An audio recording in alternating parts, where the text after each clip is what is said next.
So today, Tony, I'm gonna go ahead and talk about Chapo from Redlands. Chapo, which his name is Anthony Cabral. He uh, uh, he was right there in Tehachapi, and when they started kicking everybody out of the shoe under the DRB program, the Departmental Review Board, when they kicked us all out, we all ended up in Centinela. Now, as everybody should know, that's where I got kicked out from Pelican Bay, right there to Centinela. Chapo drove up to Centinela probably a few months after me, right? Probably maybe a year, because I got there in 2015. He got there in 2016, so pretty close to a year. I remember that when he drove up, uh, we met up each other. We met each other on the yard. Well, I should say met up with each other on the yard, uh, and we're strolling laps and taking laps, walking the yard. He was one. He didn't really work out. You know, he was pretty hefty, not obese, but he was pretty hefty. Didn't have too much ink, but was definitely down for the cause as he was a carnal. Um, he still worked out, did his daily workout in the cell. I remember going to his cell one day, as I was working yard crew. I went to his cell, and he was doing burpees inside the cell. He said he was just kicking it. And I went up there and just checked it with him real quick. But prior to that, when we met up on the yard, we were strolling the yard, and we were conversating and whatnot, just shooting the shit. And I remember him asking me. He asked me if I wanted to make some money, right? And I said, yeah, man, let's do this. How do you want to go about doing this? And we were throwing out different scenarios, right? And as far as hustling and whatnot. Well, I told Chapo that the city of Elsinore and the city of Paris and a little bit of Hemet were wide open. In other words, when I say wide open, is that no other carnales had claim on those cities. So when I told Chapo this, he went ahead and got with Gibby. Gibby was his primo, and he's another carnal from Redlands.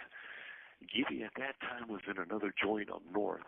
Right now, I believe he's in Calapat. He's in Calapatria. But back then, he ended up getting with Gibby, discussing what me and Chapo discussed, and they came to the agreement to go ahead and let me run and orchestrate with snatching up these cities, right? And everything that was going on in these cities. That's how the organized crime was working out. That's how it became, that's how things grew outside of prison, was by locking in and gaining power on the streets. Well, because the city of Elsinore and Paris and a little bit of Hemet were wide open, I went ahead and orchestrated all that, and I got with some cat named Woody, right? And had him doing what he was doing, pulling in everybody to get to work and pushing up on people selling dope and doing whatever illegal activity had to be dealt with, right? If you were dealing dope out of those cities, then you had to pay a certain rent every month, and that rent and those cariños is what we call them, would be $500 a month. So if you were selling dope out of Elsinore or Paris or anywhere in those areas, then you automatically had to pay rent, which was $500 a month, in order to sell. Okay, so I orchestrated this thing with Woody, and I allowed him to run with the ball, gather up workers out there in order to start collecting from different dealers, from different neighborhoods. And out there in Elsinore, they had There was the Elsinore Vato Locals. There was Elsinore Young Classics. In Paris, there was Paris Maravilla, 7th Street Paris, Club Drive. And all these neighborhoods had to pay rent, right? And then, if you were a paisa, dealing dope and slinging and doing your thing, or if you were a woman dealing dope and doing your thing, then you too had to pay rent. So once we established all of that, who was doing what, who was kicking in, and who wasn't doing it, everything was reported back to Chapo, right? So went ahead and went according to plan and started collecting. Well, amongst a bag of apples, you always have a rotten apple, right? And I remember this one time where there was this paisa, and he didn't want to pay. He didn't want to pay. He said he was paying somebody else. And long story short, he wasn't paying anybody, right? So with that being the case, Woody went ahead and told me that, and I ran it past Chapo, and I told Chapo, what do you want to do with this guy? And he said, well, what do you think? And I told him, look, man, we can get at this dude, give him the benefit of the doubt, more or less give him one more chance to either pay or give him the ultimatum. If he don't pay, he's going to have to go, right? And what I mean by saying go is he wasn't going to be able to sell dope out of Elsinore or Paris no longer. And at that point, he was dealing out of Elsinore. So I told Woody to gather up one of our crews, our wrecking crews, and we had crews from 18th Street, from Lomas, and we had a crew from Elsinore, right? Well, he gathered up the crew from Elsinore and put the other crews on standby and got with this paisa, right? According to Woody, the paisa broke it down and eventually, started paying. So no harm came to this guy, right? But that doesn't mean to say that it didn't happen to somebody else, because there was another dude that wanted to rebel and not wanting to follow protocol and not wanting to kick in, and he ended up getting got. He got shot at. Didn't get shot because it was more or less just a scare, right? Didn't get shot, but enough shots were rung out to where he refocused his mindset and got with the program and ended up kicking in. So anybody who was doing anything out of Elsinore and Paris were paying rent, okay? And this rent, $500 a month, was all going to you have 60 seconds remaining. He ended up kicking in after the threat of just these gunshots. Like I said, he never got hit. Nobody got hit. But you could hear, I imagine, the bullets racing across his mind as the threat was real and as the threat was being made. So he got with the program. He ended up getting with the program, and he was paying rent. So all this money that was being collected every month, all that was going to Chapo and Jimmy, and ultimately to the Tica, right? And this was happening all throughout Southern California, Central California, and even areas in Northern California where the MA had their foots in, right? All of Southern California is it's all locked down by the Tica, by the MA, right? Different carnales, which we will get into later, different carnales have different spots throughout California. Like, for example, Cycle from Santa Monica, he has all of West LA. Now, if you could imagine West LA, Santa Monica, Venice, all of West LA, if you could imagine that, and all the barrios within those cities, right? And within all of West LA, period. You know how much money is being made? It's a killing. It's a killing, okay? But for this particular area, and the way I orchestrate Elsinore and Paris, This call and your telephone number will be monitored and recorded. that was specifically all Chapo and Gibby. And if any other brother wanted to get their bid in, if any other brother wanted to work out of those two cities, they had to get permission from Chapo or Gibby in order to do so. And at the same time, they themselves had to pay somewhat a fee in order to do their thing out of those cities. But with the Kika, is if another brother wants to get in, it's all good. It was all good. You know what I mean? Because at the end of the day, it was for all the Klika. It was for the Klika.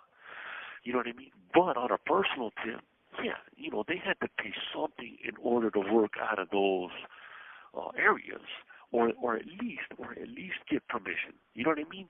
Because if they didn't, then there would be animosity amongst the brothers, right? Like in the beginning, when we were establishing Elsinore and Paris, I remember Dopey from Brown Nation. He was a camarada at the time, and he was saying he was going around those areas, claiming that those areas belonged to Joker from Hazard and a few other grandes, right? And I talked to that dude specifically on the phone, and I told him, look, man, Elsinore and Paris are already spoken up for. These belong to Chapo and Gibby, and that's that. It's all legit. It's all been done and worked out. So if you want to do your homework and research it, do it. And apparently, I don't know what he did, but apparently he did something to find out that it was all spoken for, because the next time I talked to him, I think he backed down. He backed down and let it go. Well, now, Dopey, that same Dopey that was camarada back then, he's now a made member. He got made after the fact, and we'll get into that another time as well. But right now, with Chapo, yeah, when we came out of the shoe, and we were strolling that yard, we did come to terms with him giving me that green light in order to do what I had to do and orchestrating and locking down those two cities, which I did. To this day, he still has those cities on lock. And like I said, anybody doing anything out of those cities, we're all his. At one point, Chico from Hazard, he had a seat in another prison and I will get into Chico on another session, but he had a seat in Pleasant Valley, right? Well, since I was pretty much representing Chapo at that time, I went ahead and got with Chico and asked him. I said, look, man, what do you think about pulling Chapo in right here in Pleasant Valley, so he can get his feet wet a little bit and start making some money in that joint, and we'll bring you in. In other words, we'll bring Chico in to Elsinore and Paris and let him get a little piece of the pie out there. So he said it was cool. I put him and Chapo together. They discussed it, came to terms on all working together. And keep in mind, we're all in the same prison at this time. We're all walking the yard at this time, right? We're all walking the yard together and orchestrating this, me, Chapo, and Chico, okay? And it comes down to that, where Chapo, he allowed Chico to get a piece of the pie out of Elsinore and Paris. Chico ended up putting some of his workers out there, and vice versa in Pleasant Valley. I went ahead and orchestrated one of my little homeboys that was in Pleasant Valley over there. Got dope in his hand. He was working out of Pleasant Valley and paying Chapo and Chico, plus making his money and, supporting, his family, himself, and whoever else, right? But with Chapo, he's a laid-back man. He's a peaceful man, and he's really likable. He's a happy man, right?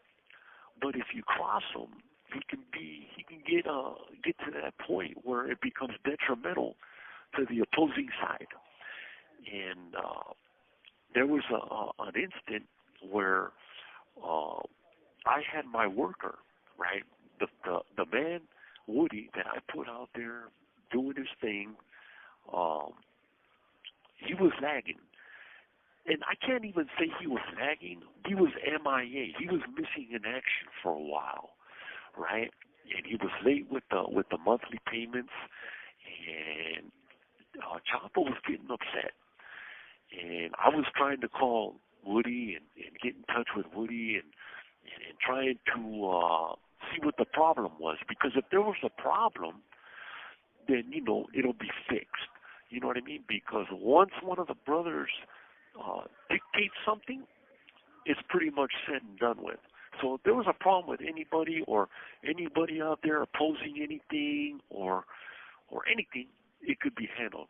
But at that point in time, Elsinore and Paris were hot, right? Elsinore and Paris were hot because of the organization that was functioning at that time. You know, law enforcement obviously got wind of it. Um, and it was just hot. They were raiding, they were kicking in doors. One of our workers out of Paris, Sapo from PMV, Paris Maravilla, he had his doors kicked in. You know what I mean?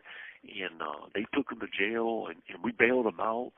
But that was just that's an example of how hot it was out there, right? But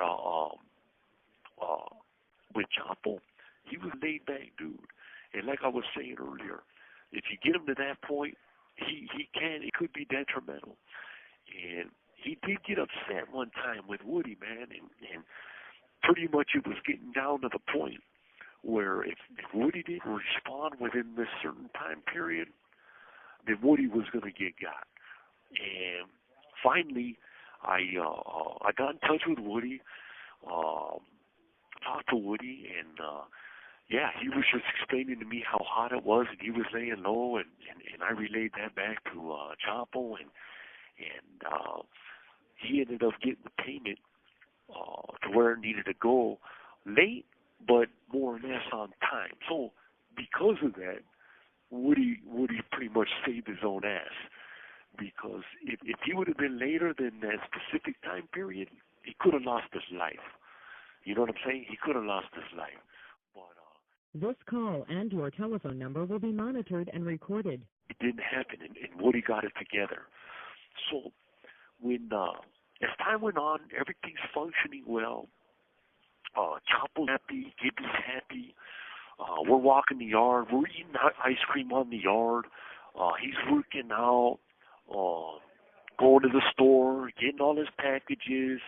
And this is all parts of the monies that are being made from what we orchestrated out there in Elsinore and Paris.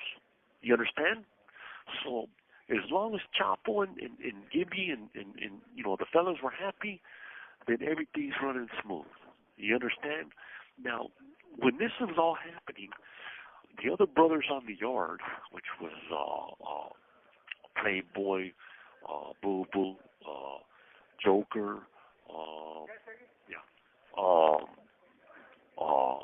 Arnie from Frogtown, Chino from Neighborhood, they all knew what I was doing, and they didn't question nothing. They let it ride. It was all legit, and money was being made, Tony. Money was being made, But pretty soon thereafter, man, I remember it got hot again. It got hot again, and we had to shut everything down, and not for too long, but just for a minute. They were raiding. They raided houses in Paris that we had, and other houses in Elsinore, right? And yeah, that was what was happening right there as it pertains to Chapo.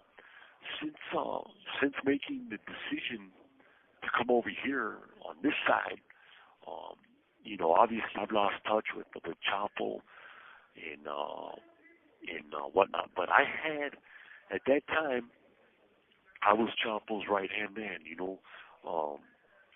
when I got transferred to another yard, there were some individuals there that didn't like me pushing up on dudes like I was, and I told these guys, I told them straight up. I said, look, man, when dope or when phones or when anything comes to this specific yard for Chapo and Chico, right?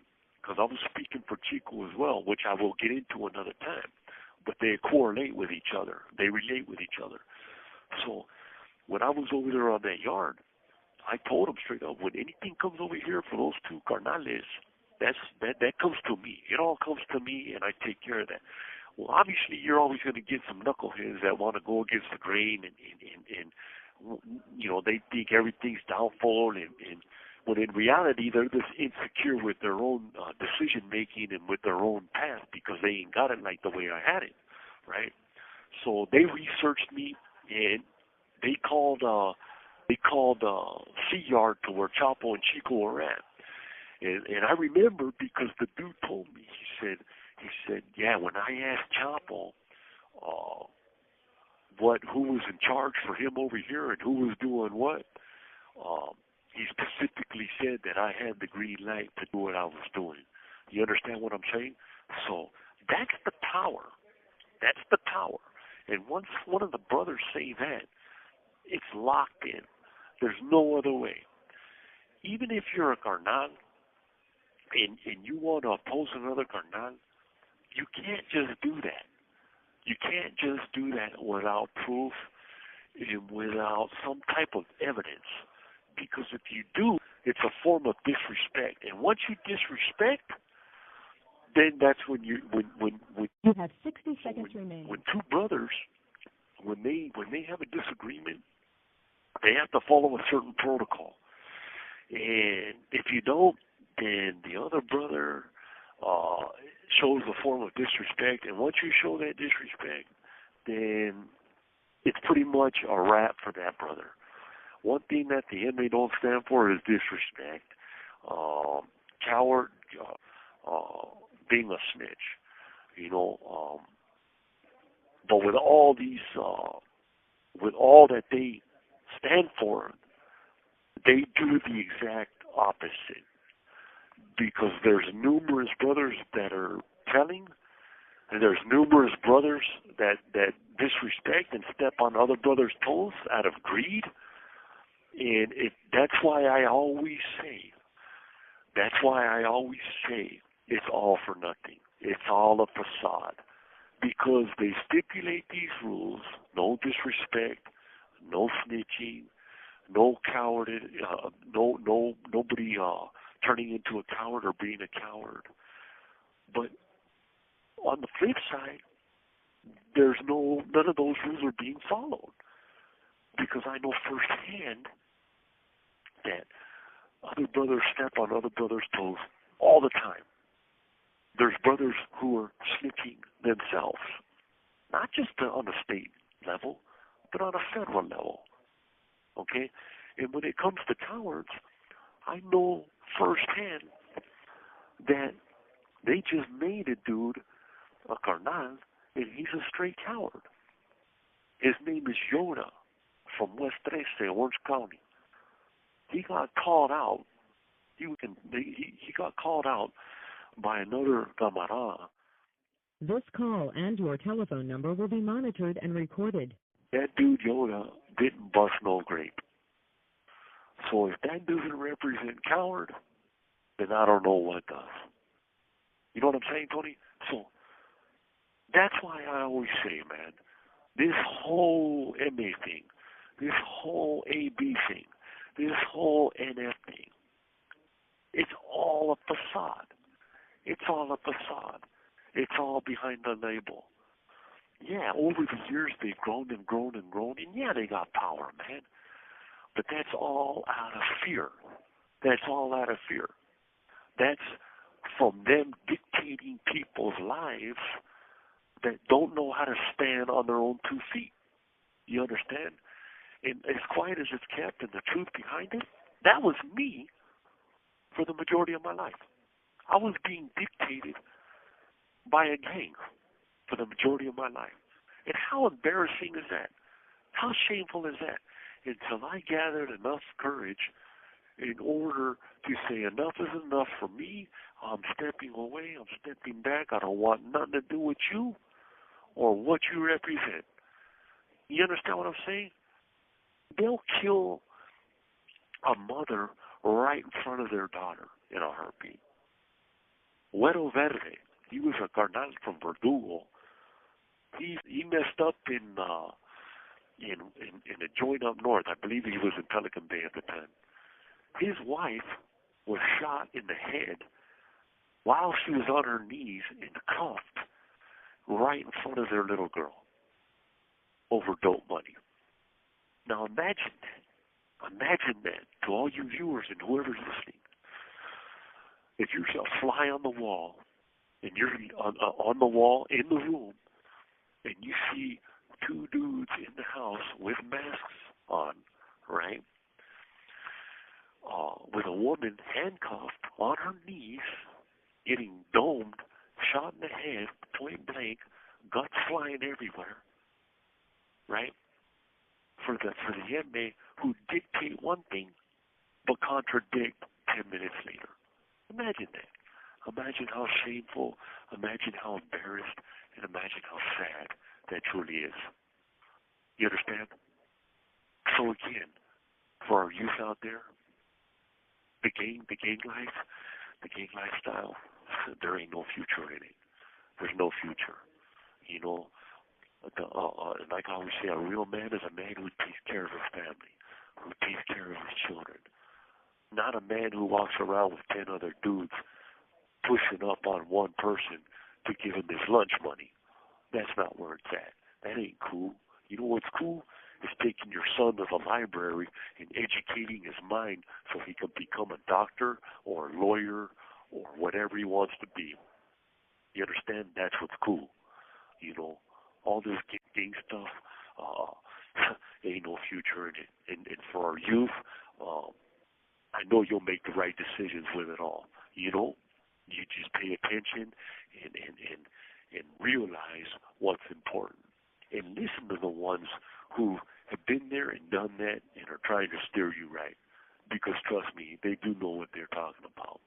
You know, for Chapo, he was a good man. He was a good man, you know, but he's involved with the clica. He's a carnal, and he's a man that I loved, you know, and a man I would have gone to bat for, and I did go to bat for. You know what I mean? But he represents something that I no longer respect and that I don't want no part of. And for that, I can't be in his life, and vice versa. You know, so that's pretty much to get down with Chapo and Chapo from Redlands. And I thank you all for your time. And I know with the holidays coming up, I wish you all a Merry Christmas and a better 2021, better than 2020. Maybe we can have a bit more peace and harmony, not only in society, but within government as well.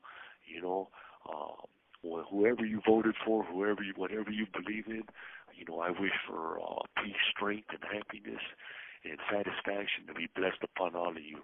God bless you all, and thank you.